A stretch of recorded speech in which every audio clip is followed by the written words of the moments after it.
Thank you very much indeed. And thank you, my friend, for inviting me to contribute. I do work with and for the Archbishop of Canterbury, but what I say will be what I say, and you mustn't blame him for it. I'm going to offer a couple of thoughts about the context into which faith leaders need to speak, and then one or two thoughts about the role and responsibility of faith and faith leaders into this area. It's been very interesting as a faith leader to listen to this whole debate about climate change and health. There's been an amazing variety of challenges, and in many ways, nearly every speaker has issued a call to faith. That is, to faith in a particular way of tackling this issue. And we've seen the two classic appeals to faith. There's been an appeal to the small-scale, local, incremental Amazonian village, and there's been Jeffrey saying we want systems and joined-upness and a complete answer. And in a way, religion falls into those things, really. One's called Protestant and one's called Catholic.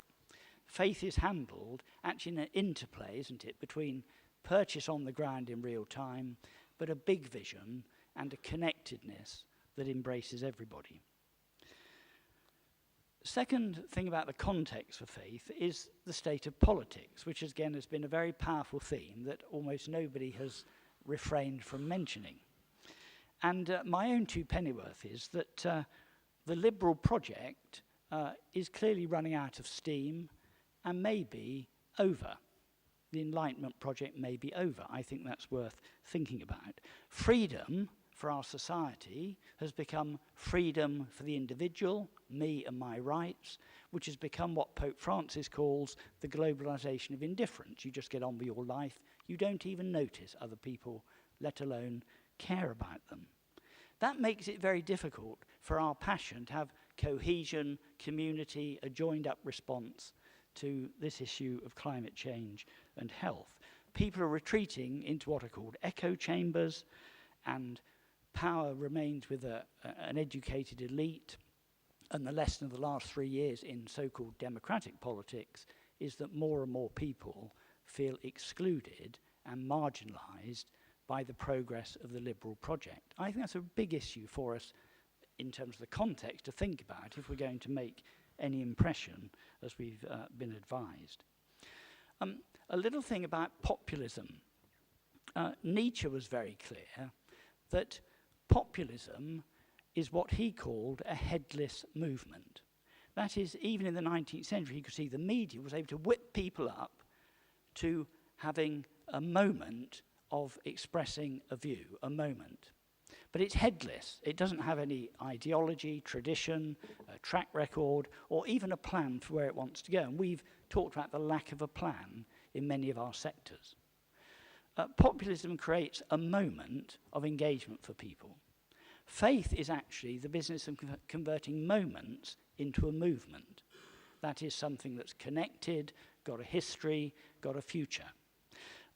Many people are just whipped up into moment after moment after moment. And the challenge for faith leaders, as it is for all of you as leaders in science and in health, is how do we avoid falling into the trap of creating yet more moments of anxiety, ill health, whatever it is, when actually there needs to be some kind of movement that's connected, coherent, got some legs. The last thing about the context, I would say, is there's been a strong and understandable, and I share it, appeal to morality and moral values. Bishop Sanchez and I do a lot of work in the area of modern slavery. And I was at a conference at the United Nations in September for a group that we run. And there was a very powerful presentation from colleagues in the American law enforcement about the sheer number of people who were hooked up to sites for the sexual abuse of children. Children used to be the kind of moral barometer that at least people would recognize you shouldn't go there. On the so-called dark web, as you'll know, it's as easy to order an 8-year-old child for sexual gratification as it is to order a pizza, really. The person who made this presentation said, our challenge is there are no moral stops. I think that's worth us thinking about. We have an instinct to appeal to a morality, I want to, but there's a lot of people out there, globalization of indifference, no moral stops beyond their own appetites, really. That's the scale of the challenge for us to get some purchase. Let me come on then to some, well, my last comment on this is, it reminds me of Hannah Arendt's very controversial statement about the banality of evil. You know, Eichmann's trial, everybody see what a disaster all this was. She said, this evil is just banal. He was just doing his job, just a little cog, pottering along. I think we live in a world where evil has become banal. And so how do we talk about sin and the challenge and the change if evil is so banal and so ordinary?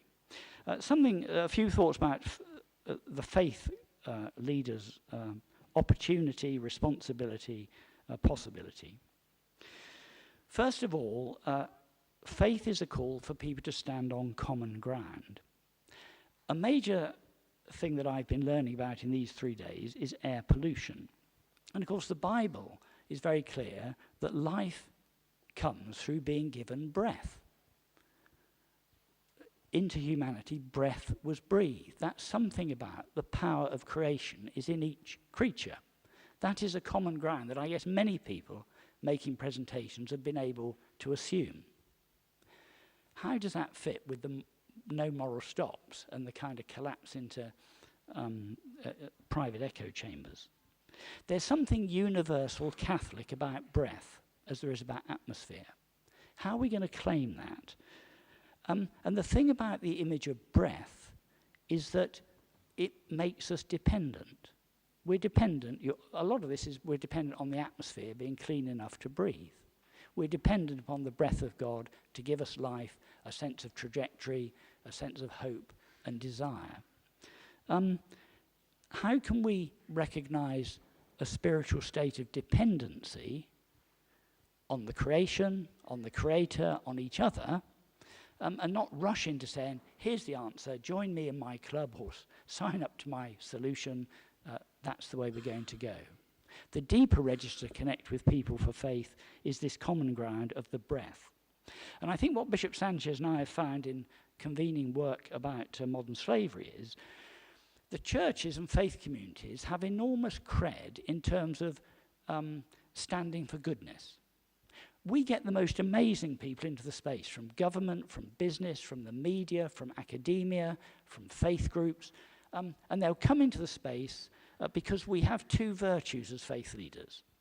One is we're on the side of goodness. People who generally, despite all the scandals, will still credit us with being on the side of goodness. And the second thing is that we don't have an expert agenda. So people can come and make their contributions. I think in a world which needs a lot of expertise, something faith can offer is a space where hearts are joined in the search for goodness, but we're convening the expertise of others to come, as Professor Farrer was saying, to knock against each other, support each other, create something. I think faith and faith leaders have an enormous opportunity. When we meet, Bishop Sanchez often talks about the spirituality of the Beatitudes. And people get concerned for the poor, the importance of meekness, concern for those who are mourning, passion for... People get that of our Muslim colleagues, our colleagues of no faith at all. People get those things. And I think faith has to invite people to recognize our common ground, dependency on the breath in us, convene around goodness and grace, and allow people to bring what they have been gifted to the party. Salvation, which is what faith offers to people and invites people to claim, you'll know the word salvus means health. Salvation simply means health. And what we're about today isn't some scientific thing for scientific experts who like that kind of thing and medical doctors. It's about health as meaning the meaning of life and its fulfillment. So we're on the same page. We don't have to build alliances between scientists, health experts, climate experts, and people of faith. We're on the same page. Jeffrey spoke about structural sin. Sin is, of course, is personal as well as structural. And of course, sin demands a judgment. And faith communities and faith leaders have to be bold enough, and Francis is, as we see in Laudate Si, to offer a judgment. But the thing that faith is most powerful about isn't just the judgment, it's about the miracle of forgiveness.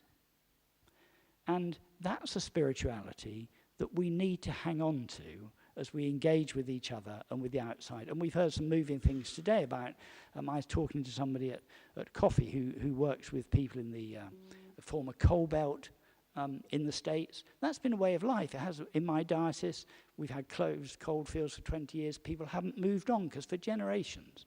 Now, one has to be gracious about that, move towards it and connect with it. Governor Brown talked about transformation. It's forgiveness that transforms a problem into an opportunity, really. That's what faith is about. It's having the faith, the hope, the energy of love that transforms a problem into a possibility. A New Testament word to describe the ministry of Jesus is hodos, which means the way. That is, faith is about a sense of direction, not an answer. There's always more to learn, more to come, more to be dependent on. And I think the spirit that faith leaders need to ensure is in these discussions and this work that we do together, because it's about salvus, health, salvation. The spirit has to be one of being on a journey together, learning, supporting, comforting.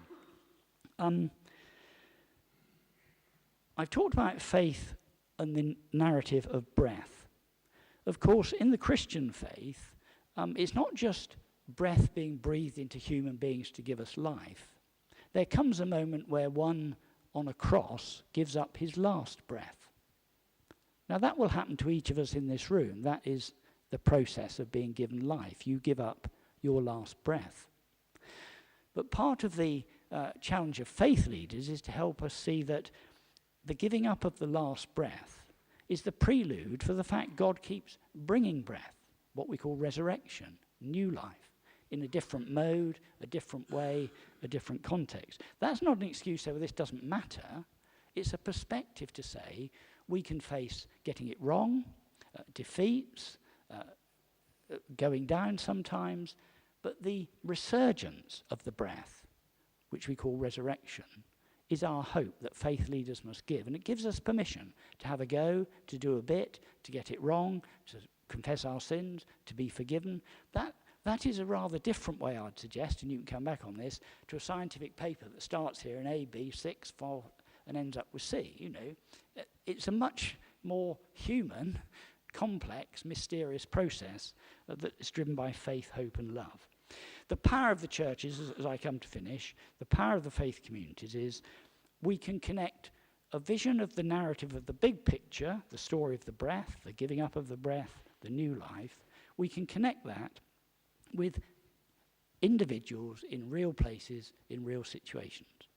And I don't think, and it's the same with the slavery work, we haven't begun to, in a way, mobilize people around this agenda of health, salvation.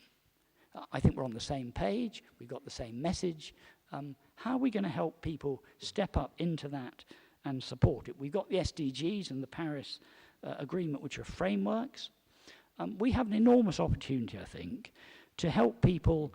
First of all, faith means you trust, even if you haven't got all the evidence, because you see the sense of direction and where you need to be going.